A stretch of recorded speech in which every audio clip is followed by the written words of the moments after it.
Have you ever met someone successful or someone who has achieved something phenomenal, and you know that your relationship with this person can literally fast track your journey through life?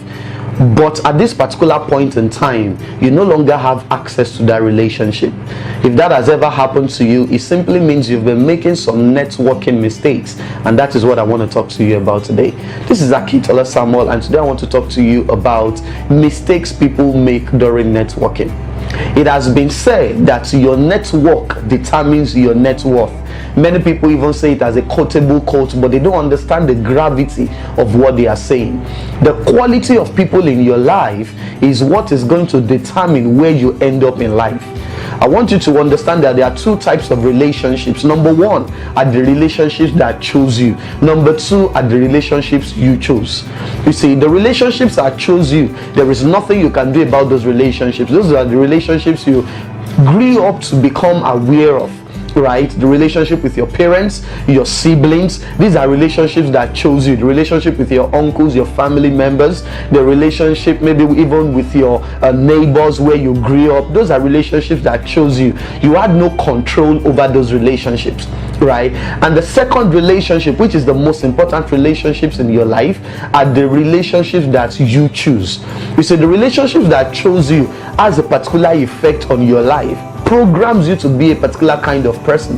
But if you notice that the way you have been programmed is not what or who you want to become, then you need to begin to look for relationships and consciously build relationships with people that will reprogram you to become what you see yourself becoming in the future.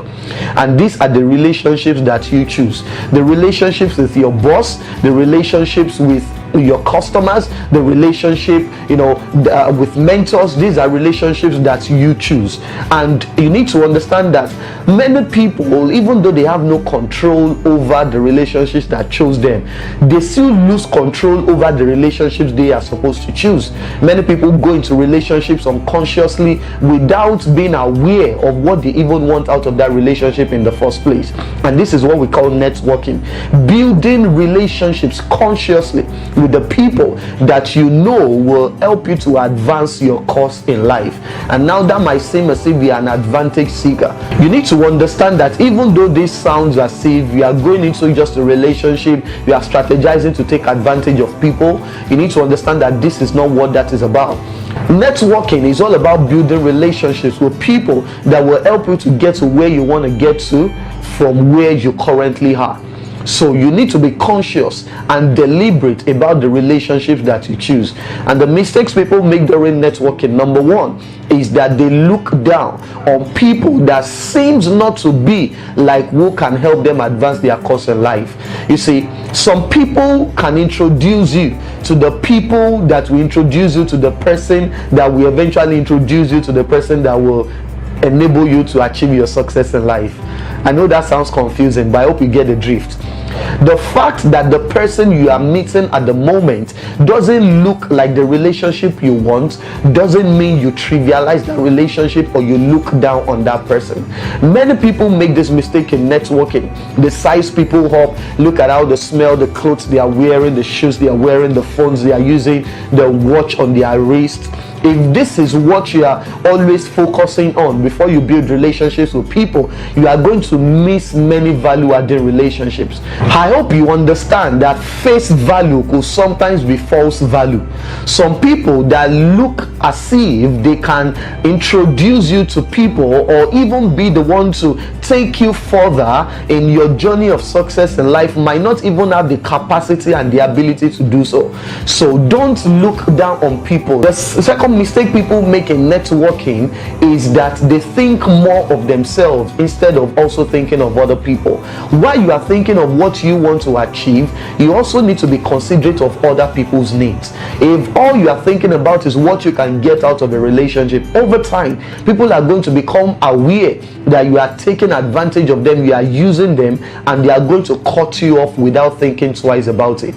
The other mistake people make when it comes to networking is that they don't follow up on their networks. When you meet someone for the first time, ensure that you leave a memory behind. Let them remember you for something. If you meet someone, I usually encourage people that within the first 24 hours of meeting someone, someone, send them a text message, give them a call, and remind them of how you met, remind them of your name, remind them of what you do. If you do that, it will be easier for them to remember that they even met you the previous day. If you leave your relationships at the point of contact, trust me, you will not be remembered. The fact that you met someone yesterday and you had a good time together is no guarantee that they will remember you today. So you've got to do something that leaves a good memory in the minds of those you meet. The other mistake people make in networking is they ask for favors before giving favors. Before you get a harvest, you must be willing to plant a seed. No sane farmer goes to his farm expecting to reap a harvest of maize if he had planted seeds of tomato. Whatever it is that you want to reap in your relationships, in your networks, you must be willing to sow that seed first in that relationship. So before you ask for favor, ensure you give favor even to your networks.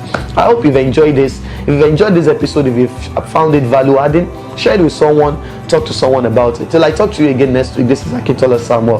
God bless you.